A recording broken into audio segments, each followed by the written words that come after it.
So I'm currently at Dibbins Hut Campsite, doing the Hotham Alpine Crossing. So we're on our second night now. So I thought I'd do a review of the campsite and the facilities, what you can expect and everything, because it would have been helpful for us when we were booking. Just, you know, a bit more information and stuff that's kind of hard to find. So yeah, I've done one on Carpark as well, which was the first night that we stayed at. So I'll link that below if you want to check that out. So I'll show you now the actual campsite, which is behind us where the platforms are. You do have to book and get a permit, and it's like $15 a night, which is cheap. And honestly, the platforms are so good, like so easy to tie down your tent, and like they're just really good. And make sure, like, obviously it's flat, so you don't have to like find a flat spot or anything. And yeah, they're all elevated, which is good as well. So I'll show you that now. So there's 5 platforms, and it's just by the Cobungra River right there, which is so close. It's really nice. You can hear it. It's gonna be very peaceful sleeping to that tonight. The hut is actually, what's it say, 300 meters away. It is a fair, just a little bit of a walk. And then the toilet's probably halfway to the hut. So this is what the platforms look like. They're all numbered so that when you book, you select what number you want, and then that's yours. So they've got the little pegs that you can put in anywhere to help tie your tent down and just like wrap it around the top. Or you can actually just hook your guy ropes around the base of that. They're pretty big, like you'd easily fit the tent, and then, you know, bags and stuff sitting outside. But when you get there to lay it all out and all that, there's a camp fire pit in the middle here.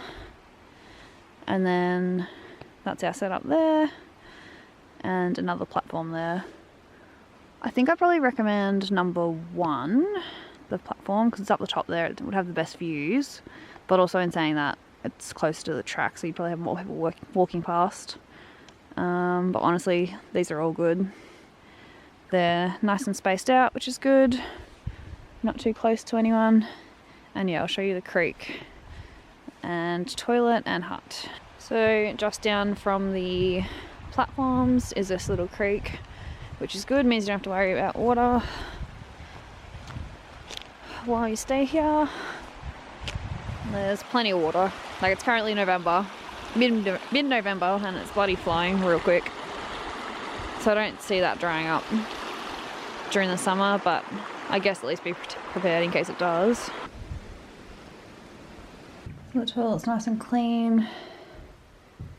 Doesn't smell at all, which is good.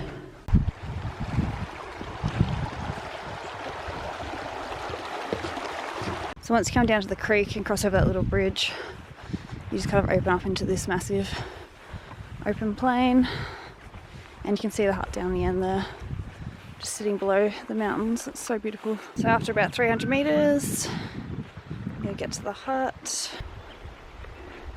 and then the creek is like literally just over there.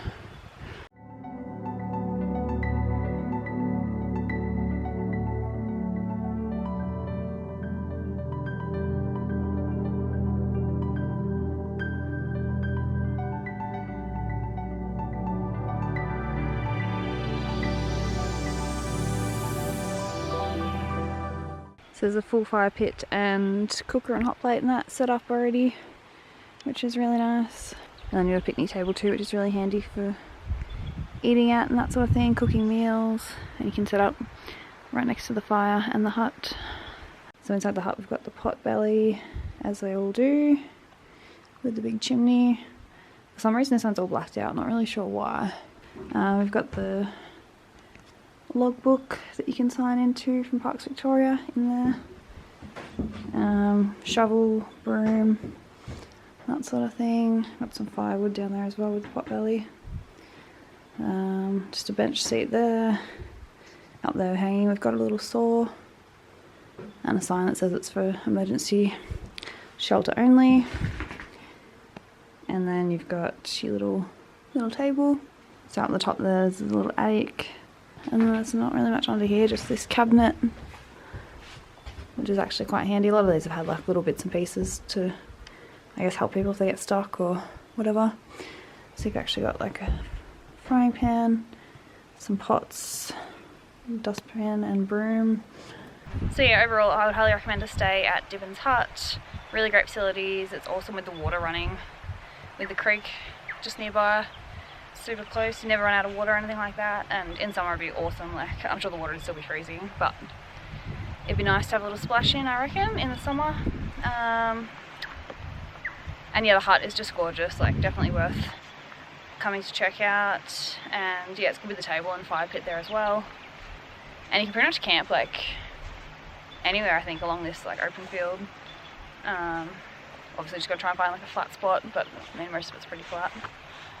Just like shrubs and stuff probably in the way a bit. Otherwise would highly recommend booking a platform. Like I don't know, we may not have even bothered booking a platform, but we'd never tried it before. And like, oh, we'll give it a go and like, I don't know, guess see what the fuss is about. But it was really good, like just being able to, it makes setting up to the tent so much quicker. You can just like loop it around the little hooks and stuff. Don't have to worry about like putting pegs in and all that. And then just in the mornings and even at night, just having somewhere to sit like around the tent that's elevated off the ground so it's not wet, and like you can just spread all your stuff out. Don't need like a tarp or anything like that.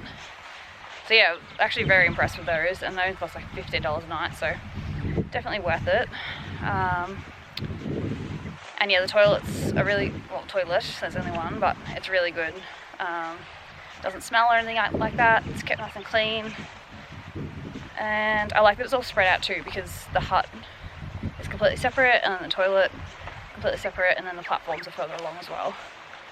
So yeah, it's just a beautiful area.